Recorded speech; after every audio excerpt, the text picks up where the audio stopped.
नमस्कार साथियों। हम भारतीय संविधान के आज तीसरी क्लास में हैं, यानी कि तीसरी वीडियोज़ में, जहाँ पे हम क्या देखेंगे। हम देखेंगे पिट्स इंडिया एक्ट और 1786 का कॉर्नवालिस कोड। 1784 का Pitt's India act, Pitt's India act, पहले इसको देखेंगे 1784 का पिट्स इंडिया एक्ट। इसके बाद फिर हम लोग कॉर्नवालिस कोड देखेंगे। मुझे पूरी उम्मीद और विश्वास है कि जो मैं पहले से वीडियो डाल रहा हूँ, चाहे वो हिस्ट्री के हों चाहे कॉन्स्टिट्यूशन के हों, अगर आप लोग वो देख रहे होंगे तो आप लोगों को कुछ पता चल रहा होगा या कुछ जानकारी मिल रही होगी या मेरी मेहनत को सफल हो रही होगी। अगर आप लोगों को पसंद आ रहा हो वो वीडियोस तो उसको लाइक करिए, शेयर करिए और सब्सक्राइब करवाइए, क्योंकि थोड़ा सा हमें और हौसला मिले। ठीक है। और बाकी तो ठीक ही है, बाकी तो चल ही रहा है। हम तो पढ़ाने के लिए हैं ही, है ना, इसीलिए यूट्यूब चैनल बनाए हैं कि ऐसे लोगों को जो कोचिंग का वहन नहीं कर सकते, या ठीक है सभी लोग अपने अपने तरीके से पढ़ाई करते हैं, कोई कहीं से जुड़ के कोई कहीं से जुड़ के। ये एक समुद्र रूपी माध्यम है ऑनलाइन का जो है, उसमें हम भी एक बूंद के तरीके से हैं। तो है ना, बस यही है कि आप लोग थोड़ा सा मुझे सहयोग करिए, थोड़ा विश्वास बनाए रखिए मेरे ऊपर, है ना। और मैं चीज़ों को बेहतर से बेहतर बनाने की कोशिश करूंगा। खास करके जितनी भी मेरी क्लासेस रहेंगी, वीडियोस रहेंगे, वो सब एग्जाम आप पॉइंट ऑफ व्यू से रहेंगे और जो जानकारी के भी उद्देश्य से रहेंगे। जो लोग सामान्य जानकारी चाहते हैं उनको भी हासिल हो जाएगी। ठीक है, तो आइए देखते हैं संविधान का तीसरा क्लास। संविधान के इस तीसरे क्लास में हम लोग उस दिन कहाँ पे थे, 1773 का रेगुलेटिंग एक्ट क्लियर हो गया था। थोड़ा सा उसमें क्या था कि रेगुलेटिंग एक्ट के बाद 1781 का एक बंदोबस्त कानून आया था, मैंने चलते चलते बता दिया था। उसमें कुछ बहुत बातें नहीं थी, उसमें यही बातें थी कि जो गवर्नर जनरल, ये मैं 1781 का गवर्नर बंदोबस्त कानून के विषय में बता रहा हूँ। अमेंडमेंट एक्ट ऑफ सेटलमेंट जिसको बोला जाता है। गवर्नर जनरल की जो परिषद रहती है, ठीक है, उसको स्वतंत्र कर दिया जाता है। किससे कर दिया जाता है? उच्चतम न्यायालय से। कौन सा उच्चतम न्यायालय? जो 1774 में कहां पे स्थापित हुआ? कलकत्ता में हुआ है। ठीक है, उच्चतम न्यायालय कहां पे स्थापित हुआ है? कलकत्ता में स्थापित हुआ है। कब? 1774 में। किसके माध्यम से? 1773 के रेगुलेटिंग एक्ट से। ठीक है, ये बातें उस दिन हो गई थी, कुछ इसमें नई बात नहीं है। रेगुलेटिंग एक्ट के माध्यम से हुआ था। ठीक है, तो उसमें क्या हुआ था कि रेगुलेटिंग एक्ट में गवर्नर जनरल की परिषद के निर्णय, तो एक बात है, जो भी कानून बनते थे। दूसरी बात है, तीसरी बात कि गवर्नर जनरल के सैनिक, वो कंपनी के सैनिक सभी लोगों को जो है उसके अधीन कर दिया गया था। पूरी तरह से नहीं, पर काफी हद तक अधीन कर दिया गया था, जिससे विरोधाभास की स्थिति बनी थी। और गवर्नर जनरल यानी वारेन हेस्टिंग्स महोदय उस समय थे, उनको और उनकी परिषद को जो है हर समय सुप्रीम कोर्ट से लड़ाई झगड़ा करना पड़ता था, अपने निर्णय नहीं ले पाते थे। तो इस बात को कंपनी ने बहुत अच्छी तरीके से समझा और फिर 1781 में एक एक्ट ऑफ सेटलमेंट लाया, बंदोबस्त कानून लाया, जिसके माध्यम से ही दोनों को स्वतंत्रता दे दी गई। यानी कि कंपनी जो है अब पूरी तरह से स्वतंत्र है। उसके सैनिक असैनिक कोई भी कर्मचारी हो, वो उच्चतम न्यायालय के परे नहीं रहेंगे, यानी उच्चतम न्यायालय के अधीन नहीं रहेंगे। पहली बात हो गई। दूसरी बात, गवर्नर जनरल और उसके द्वारा जो निर्णय लिए जाते थे वो सुप्रीम कोर्ट में जो है उसको जांच परख नहीं हो सकती थी। यानी कि गवर्नर जनरल और उसके जो साथी थे वो स्वतंत्र हो गए, बिल्कुल से कह सकते हैं ना कि बिना पिंजरे के हो गए। अभी तक 73 के द्वारा पिंजरे में बंद कर दिया गया था। पिंजरे में बंद करने का आशय क्या है कि जो जैसे भाई गवर्नर जनरल है वो निर्णय लेता था, तो उसके निर्णय के खिलाफ कोई भी उछल के कहां चला जाता था? कलकत्ता चला जाता था। अब ऐसा नहीं होगा। कंपनी को ये बहुत जल्दी से समझ में आ गया, या वहां पे जिन लोगों ने रेगुलेटिंग एक्ट को बनाया था जो है, उनको बहुत जल्दी ये समझ में आ गया कि इस तरह से कंपनी को चलाना मुश्किल है। ठीक है, क्योंकि सुप्रीम कोर्ट का हथौड़ा हर समय चलता रहता है।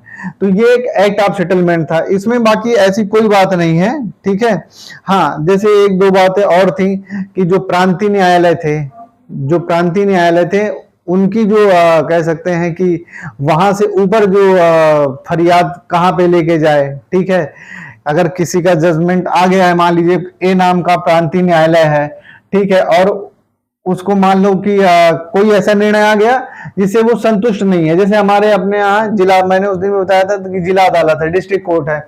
मान लीजिए एक डिस्ट्रिक्ट कोर्ट है, इसने अपना फैसला अमुक नाम के व्यक्ति को दे दिया कि जाओ जाओ तुम ठीक नहीं हो, तुम जाओ आगे जाओ। तो अब ये कहाँ जाएगा? तो अब ये जाएगा हाई कोर्ट जाएगा। उसी अनुसार जो है एक्ट ऑफ सेटलमेंट में क्या किया गया कि जो प्रांतीय न्यायालय के निर्णय थे, ठीक है, प्रांतीय न्यायालय के जो निर्णय थे उनके विरुद्ध आप कहां जा सकते हैं? गवर्नर जनरल की परिषद जा सकते हैं, गवर्नर जनरल की परिषद जा सकते हैं, यानी कि गवर्नर जनरल की काउंसिल में जा सकते हैं, ठीक है। लेकिन यहां पे भी एक सीमा थी, यानी कि ये जो कलकत्ता में बैठा हुआ व्यक्ति है गवर्नर जनरल, ये कितने तक की फरियाद को एक्सेप्ट कर सकता है, यानी कि इसके यहाँ किन किन मामलों में सुनवाई हो सकती है या क्या कैसी सारी चीजें हो सकती हैं। तो खास करके रुपए पैसे को मामले में 5,000 पाउंड, 5,000 पाउंड के नीचे केस की सुनवाई गवर्नर जनरल की परिषद करेगी, ठीक है। अगर ये 5,000 पाउंड के ऊपर की सुनवाई है तो ये कहां पे होगी? ये लंदन में जो बैठा हुआ है सम्राट बैठा हुआ, जो राजा बैठा हुआ है, किंग इन काउंसिल, यानी कि राजा की परिषद जो है वो 5,000 के पाउंड के ऊपर की जो सुनवाई होगी वो राजा साहब करेंगे, यानी इंग्लैंड का राजा करेगा। ये मामूली अंतर आया था और खास करके कह सकते हैं कि न्यायपालिका को भी एक प्रकार से अलग कर दिया गया था, सुप्रीम कोर्ट के हाथ पैर एकदम से सीमित कर दिए गए थे कि आप ज्यादा उछलो मत, ज्यादा परेशान मत हो, कंपनी को काम करने दो। और चाहे वो राजस्व से संबंधित मसले हों, चाहे कोई भी मसला हो, राजस्व आदि से संबंधित सभी मसले, सभी निर्णय, संबंधित सभी मसले, सभी निर्णय जो है वो सुप्रीम कोर्ट से अलग कर दिया गया, यानी कि ये सब के सब गवर्नर जनरल और उसकी परिषद के साथियों के हाथ में आ गया। कोई भी निर्णय अब गवर्नर जनरल लेने के लिए स्वतंत्र है। तो ये जो 1781 का एक्ट ऑफ सेटलमेंट आया, ये बेसिकली यही है कि दोनों के अधिकार क्षेत्र को परिभाषित कर दिया गया। दोनों के अधिकार क्षेत्र यानी एक तरफ सुप्रीम कोर्ट का अधिकार क्षेत्र, दूसरी तरफ गवर्नर जनरल और उसकी परिषद का क्षेत्र, ठीक है। अनावश्यक जो है दोनों में हस्तक्षेप नहीं रहेगा, दोनों अलग अलग तरीके से अपने अपने काम करेंगे। ये मेन होता है 1781 का एक्ट ऑफ सेटलमेंट। और एक छोटी सी बात और भी होती है कि 1781 के एक्ट ऑफ सेटलमेंट में अभी तक क्या होता था कि 1773 से 81 तक, ठीक है, जो कलकत्ता का सुप्रीम कोर्ट रहता है उसमें सिर्फ अंग्रेजों के ही खिलाफ, अंग्रेजों के खिलाफ ही केस दायर किए जा सकते थे, सुनवाई हो सकती थी, ठीक, चाहे वो भारतीय मूल के अंग्रेज हो, चाहे वो विदेशी मूल के अंग्रेज हो। विदेशी का मतलब अंग्रेजी हो, प्रॉपर अंग्रेजी हो। अब ऐसा नहीं होगा। 1781 के एक्ट ऑफ सेटलमेंट के द्वारा क्या किया गया कि कलकत्ता के सभी लोगों को, चाहे वो हिंदू हो, मुस्लिम हो, कोई भी हो, कैसे भी हो, सबके ऊपर अधिकार क्षेत्र कलकत्ता का सुप्रीम कोर्ट रहेगा। यानी कि इसकी अधिकारिता को बढ़ा के कलकत्ता में रहने वाले सभी निवासियों पे कर दिया जाता है। कहने का मतलब मेरी ये है, कैसा भी हो। हाँ, एक चीज और जोड़ा गया, मान लीजिए हिंदू का मसला है, हिंदू का कोई केस है, तो हिंदू के केस में हिंदू लॉ लागू होगा, उसके द्वारा निर्णय दिया जाएगा। अगर मुस्लिम का कोई केस है तो मुस्लिम लॉ लागू होगा, यानी कि मुस्लिम का काजी और मुफ्ती बैठेगा। इस तरीके से ऐसे कोई भी धर्म के लोग होंगे, उस धर्म से संबंधित जो विधि विधान रहेंगे, सामाजिक रीति रिवाज रहेंगे, उसके अनुसार ही सुप्रीम कोर्ट को डिसीजन देना पड़ेगा। बाकायदा इस बात को इस एक्ट ऑफ सेटलमेंट में लिख दिया गया था, ठीक है।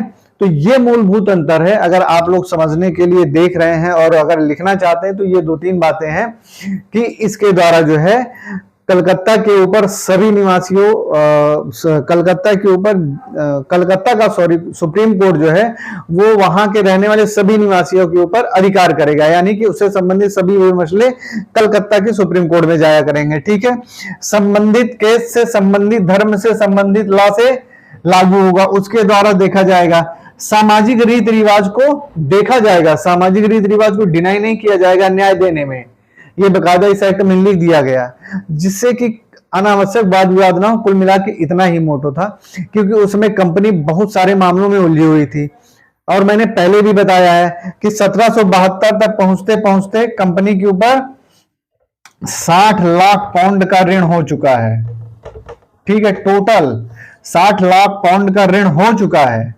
और बाकायदा इस बात को कंपनी 1772 में एक 1772 नहीं सॉरी 1772 नहीं है, हाँ 1772 ही है, 1772 ही है। ठीक, बाकायदा इस बात को जो है और ऋण लेने के लिए कंपनी जब सरकार को कहती है तो कितना मांगती है, 1772 में 10 लाख पाउंड और ऋण मांगती है। ये सब बातें मैंने फिर से बता दी इसलिए कि थोड़ा सा रिकॉल हो जाए आपके दिमाग में, क्योंकि इतिहास में कभी भी कोई घटना अकेले नहीं चलती है। इतिहास घटनाओं का समूह होता है और इतिहास में कोई भी घटना अकारण नहीं होती, सब कारण होता है। ठीक है, हर एक घटना दूसरे घटना से जुड़ी हुई है, कुछ भी अकेले नहीं है इतिहास में, है ना। तो इस बात को आप लोग समझिए। तो ये हो गया 1781 का एक्ट ऑफ सेटलमेंट। ठीक, अब जब ये 1781 का एक्ट ऑफ सेटलमेंट आया तो उस क्या आवश्यकता पड़ गई कि 1784 में पिट्स इंडिया एक्ट को लाने की। भाई अगर इतना ही सब कुछ ठीक ठाक था तो 1784 का पिट्स इंडिया एक्ट 3 ही साल के बाद क्यों आ गया। ये भी 1781 में अगर सब कुछ सही हो गया कंपनी के अनुसार, लेकिन ऐसा कुछ भी नहीं हुआ। कंपनी लगातार यहाँ पे काम कर रही थी और जो वहां से बना के भेजने वाले थे, कानून पे कानून, नियम पे नियम, कंपनी को रेगुलेट कर रहे थे, वो इस बात से अनजान है कि कंपनी यहाँ किन मुसीबतों से दो चार हो रही, यानी कि परेशानी में है। क्योंकि यही वो समय है जो कंपनी के लिए सबसे ज्यादा टिपिकल पीरियड है, यहाँ पे सबसे कठिन काल है। क्योंकि 1775 से 1782 तक का प्रथम मराठा युद्ध होता है, जहां कंपनी लगभग काफी कुछ हार जाती है, बड़ी बेइज्जती होती है। कंपनी के जो प्रशासक होते हैं वो इंग्लैंड में, वो इस बात से बिल्कुल खिन्न रहते हैं, वारेन हेस्टिंग से नाराज रहते हैं। तो इन सब चीजों को देखते हुए जो है 1784 में एक पिट्स इंडिया एक्ट आता है। अब ये भारत के संवैधानिक इतिहास के क्रम में जो है पिट्स इंडिया एक्ट इतना इंपॉर्टेंट क्यों है। पहली बात कि ये एकमात्र एक्ट है, यानी कानून है, जिसके मुद्दे पर लंदन में ब्रिटेन की सरकार गिर गई। मैं आपको बता दूं, आप लोगों को पता होगा कि ये पहला और अंतिम अवसर है, पहला और अंतिम मौका है या अवसर है, कह सकते हैं कि जब इंडिया के मुद्दे पे एक इंडिया बिल आया था। इंडिया बिल प्रस्तुत किया था किसने? फॉक्स ने। ठीक है, फॉक्स वहां की सरकार में सम्मिलित है। कहां की सरकार में? ब्रिटेन की सरकार में। ठीक है, 1782, 1783, 1784, 1783-84 में ये सब सारी घटनाएं हो रही हैं।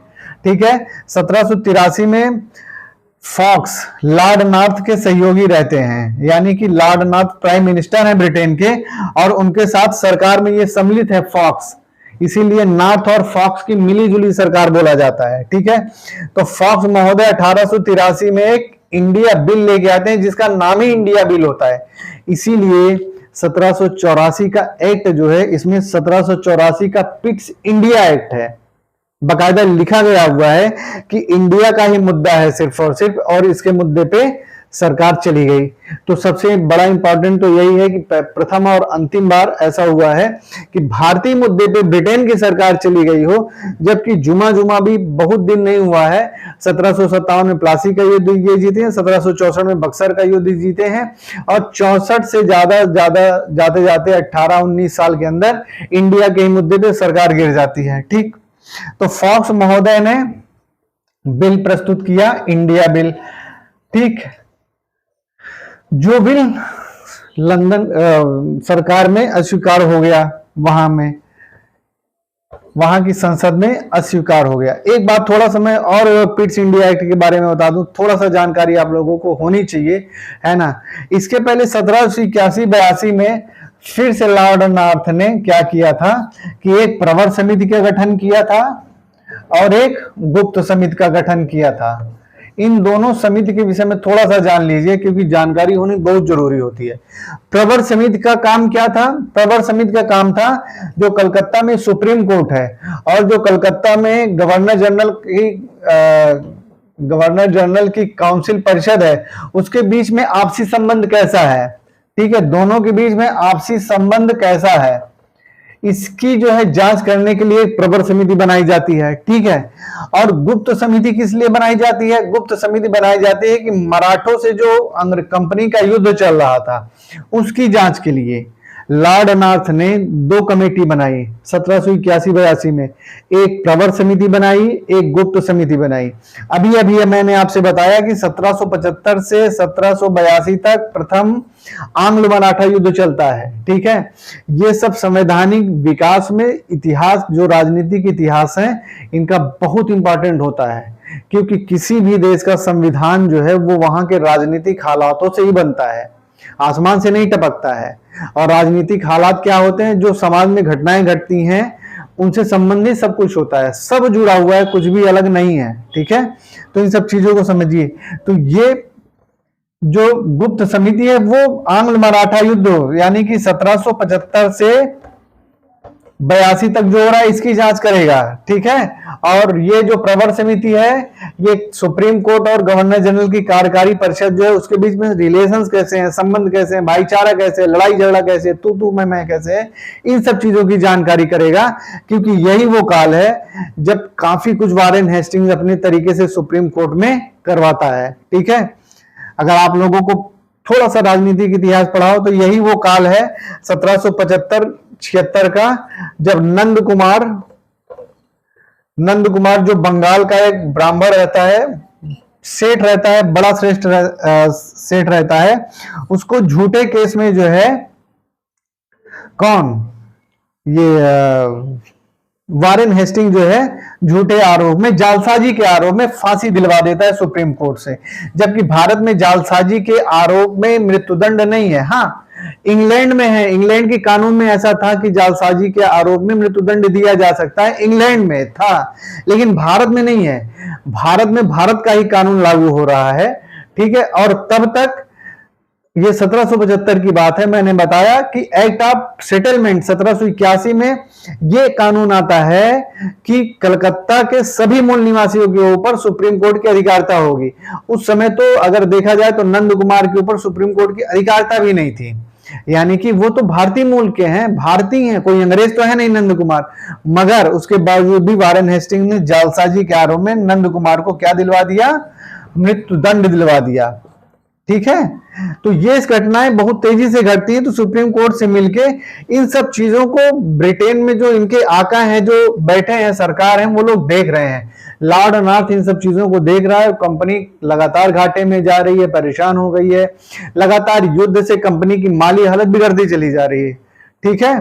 तो मैंने बताया प्रवर समिति का ये काम है, गुप्त समिति का ये काम है। 81-82 में दोनों समितियों को गठित कर देता है। प्रधानमंत्री कौन रहता है? लॉर्ड नॉर्थ, ठीक है। अभी भी लॉर्ड नॉर्थ ही है।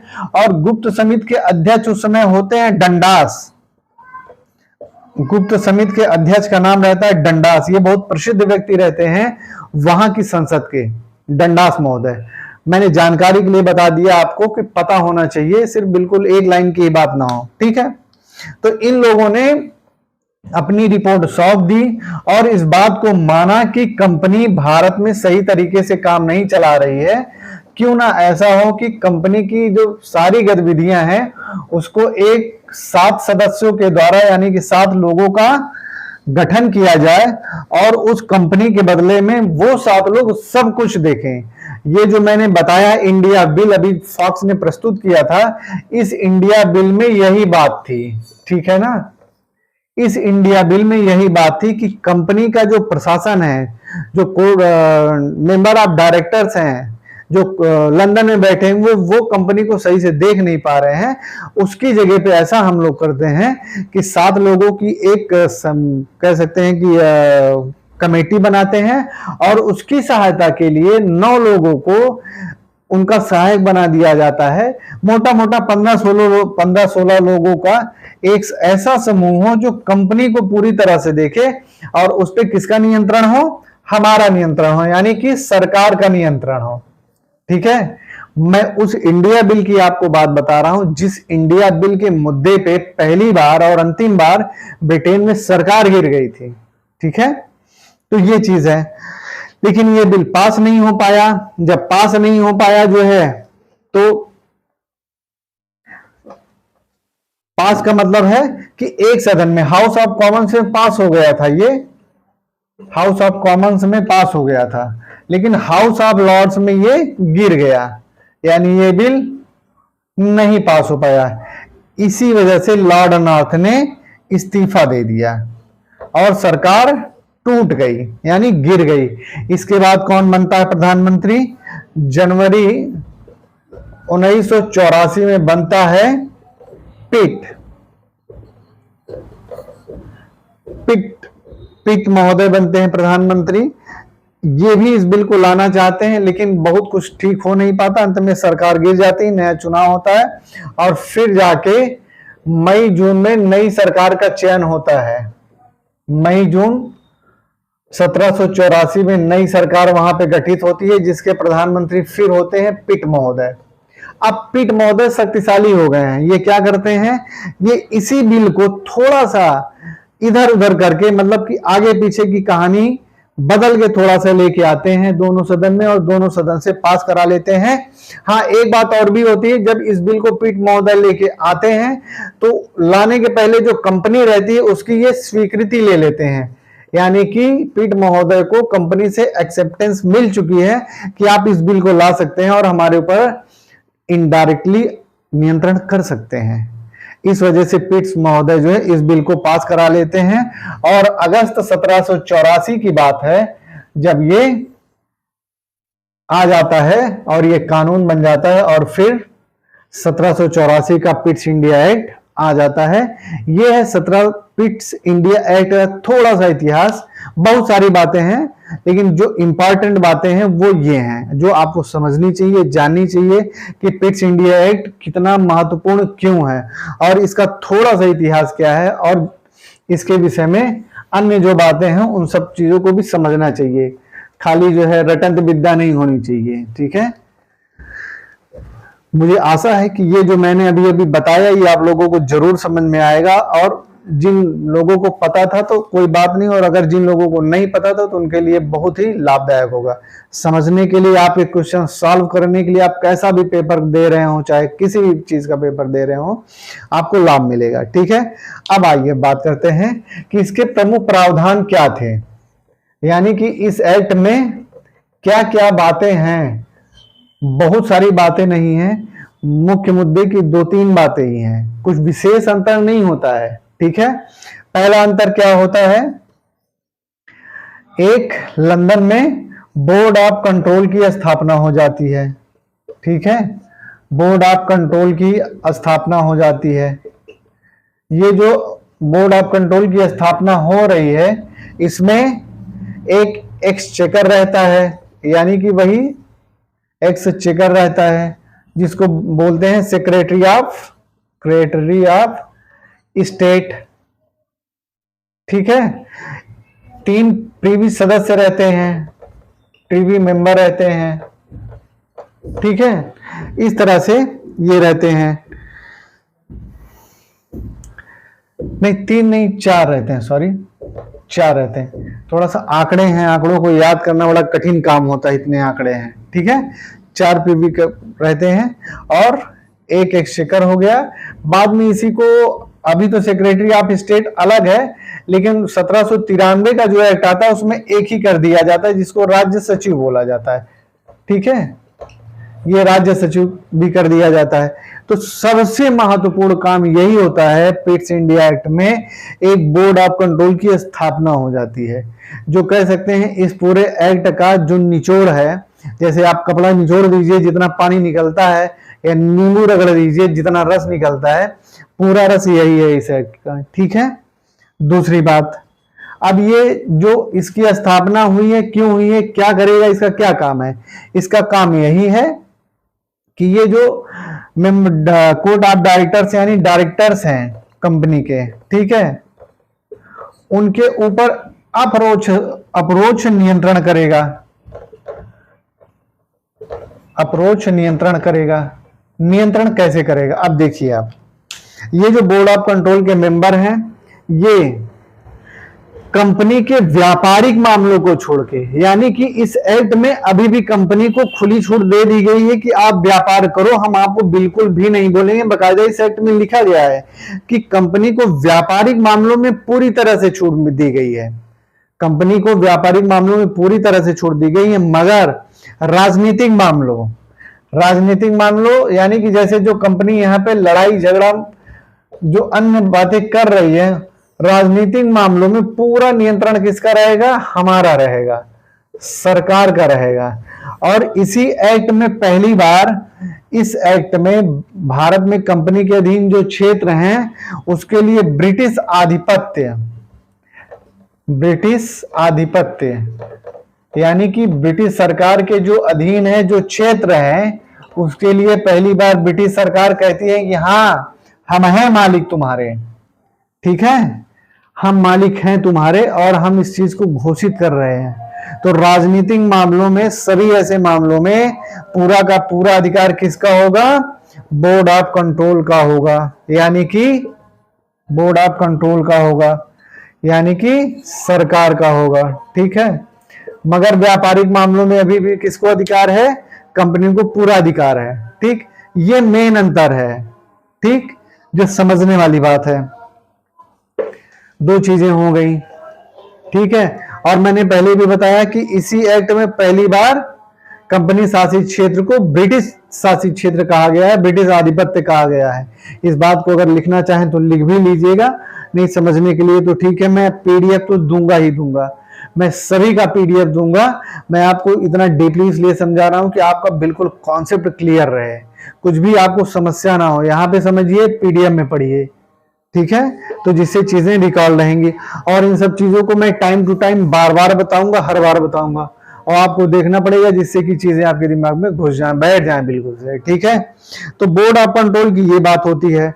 बाकी इसमें कुछ ऐसी विशेष बात नहीं होती है, बाकी जो रहता है मैंने बता ही दिया है। अगर आप इसको देखना चाहें तो एक लाइन की बात है कि इसके राजनीतिक और व्यवसायिक मामलों को अलग कर दिया गया। पहला पॉइंट ये हो जाएगा, राजनीतिक और वाणिज्यिक मामलों जिसको बोला जाता है, या व्यावसायिक मामलों को अलग कर दिया गया, व्यावसायिक मामलों को अलग कर दिया गया, ठीक है। पहला पॉइंट तो ये आप निकाल लीजिए। दूसरा पॉइंट, एक बोर्ड ऑफ कंट्रोल की स्थापना हो गई, मैंने बता ही दिया उसको। तीसरा पॉइंट ये है कि एक गुप्त समिति, 3 सदस्यीय गुप्त समिति का गठन कर दिया गया, ठीक है, गुप्त समिति का गठन कर दिया गया। ये गुप्त समिति क्या काम करेगी? ये गुप्त समिति बोर्ड ऑफ डायरेक्टर्स के राजनीतिक मामलों में जो भी आदेश रहेंगे उनको सीधे लंदन से कहां भेज सकती है? सीधे गवर्नर जनरल के पास में भेज सकती है। यानी कि जो बीच में डायरेक्टर वहां बैठे हैं या बोर्ड मालिक बैठे हुए हैं, स्वामी बैठे हुए हैं, उनके पास नहीं जाएगा। अगर इस 3 सदस्यीय गुप्त समिति को लगता है, और इसको कौन संचालित कर रहा है? बोर्ड ऑफ कंट्रोल कर रहा है, ठीक है। ये कहेगा कि भाई आप इस मामले को सीधे आप भेज दीजिए इंडिया कलकत्ता। तो ये 3 सदस्य जो है उठेंगे और इनके आदेश को सीधे भेज देंगे, कहीं पे तोड़ेंगे मरोड़ेंगे नहीं। तोड़ने मरोड़ने का आशय क्या है कि कहीं भी इसको जो है कोर्ट मेंबर ऑफ डायरेक्टर्स या नंबर्स ऑफ प्रॉपर्टीज को नहीं भेजी जाएगी, ठीक है। तो ये महत्वपूर्ण काम हो गया, ठीक। फिर आगे हम देखते हैं कि ये जो बोर्ड ऑफ कंट्रोल है, ठीक है, ये 2 पॉइंट हो गया। तीसरा पॉइंट, जो बोर्ड ऑफ कंट्रोल है वो कंपनी के सभी कागजात को मंगाकर जांच सकती है, देख सकती है, पूछ सकती है, ठीक है, और ये पूछ सकती है कि अमुक काम या बकायदा काम राजनीतिक मामलों में किस अधिकार क्षेत्र से किया गया है। व्यापारिक मामलों में अभी भी कंपनी स्वतंत्र है। फिर से मैं कह रहा हूं, ये सब राजनीतिक मामले हैं जो बोर्ड ऑफ कंट्रोल है। और राजनीतिक मामलों में आप कह सकते हैं कि यहीं से अगर देखा जाए तो ये जो 1784 की व्यवस्था शुरू होती है द्वैत शासन प्रणाली की, ये 1858 तक संविधान के विकास में चलती है। ये पूरी तरह से चलती रहती है। एक तरफ कंपनी का अपना व्यापारिक मामला रहता है जो चला रही है, उसके मेंबर चला रहे हैं जो डायरेक्टर्स हैं, और दूसरा जो राजनीतिक मामले हैं यानी सैनिक असैनिक इन सब चीजों से, राजस्व से संबंधित मामले सब राजनीतिक मामलों के अंतर्गत आ गए हैं। ठीक है, यानी कि अगर 100 रुपया माना जाए तो 100 रुपए में 5 रुपया कंपनी के पास में है, 95 रुपया किसके पास में है, बोर्ड ऑफ कंट्रोल के हाथ में है। ठीक है, समझाने का मतलब ये है। ठीक, तो ये जो बोर्ड ऑफ कंट्रोल है ये पूरी तरह से कह सकते हैं सरकार का एक नुमाइंदा है। सरकार जैसा चाह रही वैसा ये लोग खेल खेल रहे हैं यहाँ पे, और कुछ भी नहीं है। ठीक है, तो ये हो गया आपका पिट्स इंडिया एक्ट। जो मैंने इतना लंबा चौड़ा भाषण आपको दिया, जो बातें बताई, जो लेक्चर दिया, उसका सार यही है कि आप इन सब चीजों को समझिए कि जो पिट्स इंडिया एक्ट है वो बहुत ही इंपॉर्टेंट है इस मसले पे कि पहली बार और अंतिम बार इंडिया के नाम पे, इंडिया के मुद्दे पे सरकार ब्रिटेन में गिर गई। ठीक, तो ये जो 6-7 पॉइंट है इंपॉर्टेंट मैंने सबको बारी बारी से बता दिया। बाकी आपको पीडीएफ उपलब्ध होता रहेगा। ठीक है, बाकी फिर वही बात मैं बता रहा हूं कि इसमें कुछ ऐसा नहीं है। फिर इसके बाद 1786 का कॉर्नवालिस कोड, कॉर्नवालिस कोड। ठीक, 1786 का कॉर्नवालिस कोड, इसमें सिर्फ और सिर्फ 2 बातें हैं, तीसरी बात है ही नहीं कॉर्नवालिस कोड में। ठीक है ना, सिर्फ 2 बातें हैं। पहली बात यह है कि पिट महोदय जो है कॉर्नवालिस को भारत में जो है गवर्नर जनरल बना के भेजना चाहते हैं। ठीक है, और कॉर्नवालिस महोदय उसके लिए तैयार नहीं हो रहे हैं। ठीक, क्यों नहीं तैयार हो रहे हैं? क्योंकि एक बात और मैं 1784 के पिट्स इंडिया एक्ट में बता दूं, ध्यान आइए सही समय पे। 1784 के पिट्स इंडिया एक्ट से जो गवर्नर जनरल की परिषद है, ठीक है ना, जो एक गवर्नर जनरल होता था, 4 उसके सहयोगी होते थे, टोटल कितने हो गए? 5 हो गए। अब एक गवर्नर जनरल रहेगा, 3 अन्य सदस्य रहेंगे, यानी कि एक की कमी कर दी जा रही है, अब 4 हो गए। ठीक है, अब ये जब 4 हो गए तो जैसे जो वायस राय है उसको बहुमत के लिए बहुत मशक्कत नहीं करना पड़ेगा। ठीक है, यानी कि 3 लोग हैं, 3 में से 2 लोग इसके तरफ आ जाएंगे, तुरंत बहुमत आ जाएगा।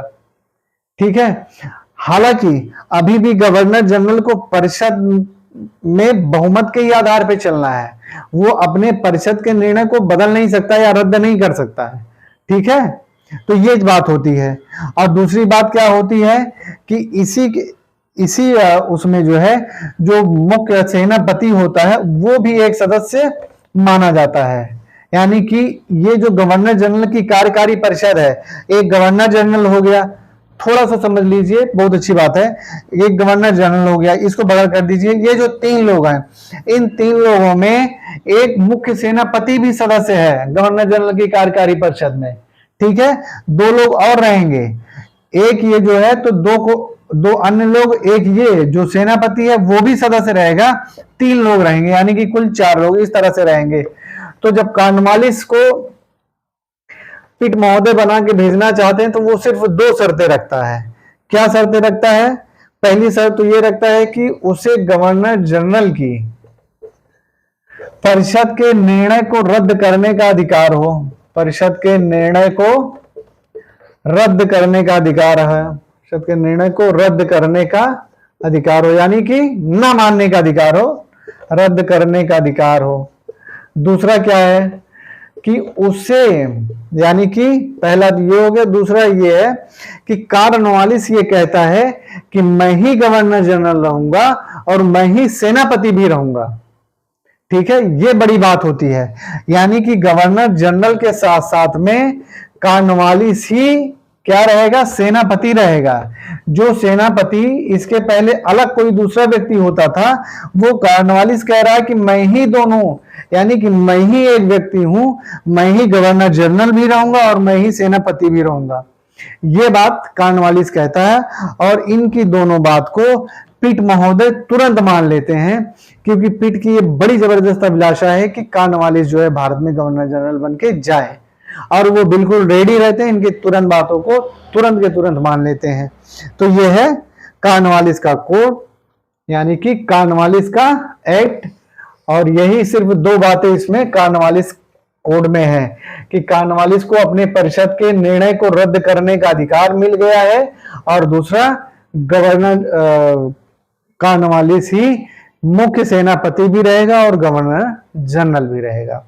ठीक है, तो आशा है कि ये वीडियो आपको बहुत पसंद आएगा, आपकी जानकारी में थोड़ा बहुत ही अगर मदद कर देगा तो मेरे लिए बड़ी खुशी की बात होगी, है ना, क्योंकि आपका थोड़ा सा सहयोग, मेरी थोड़ी सी मेहनत ही धीरे धीरे चीजों को बदलती चली जाएंगी।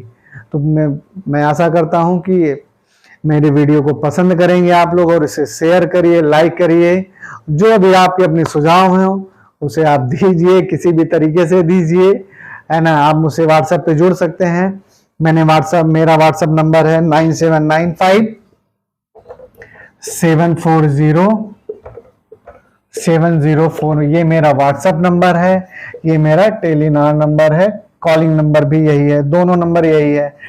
किसी भी तरीके से आप मुझसे जुड़ सकते हैं, अपने सुझाव दे सकते हैं, और इसको ज्यादा से ज्यादा शेयर करिए और लाइक करिए। ठीक है, फिर हम लोग अगली क्लास में मिलेंगे। ठीक है, नमस्कार।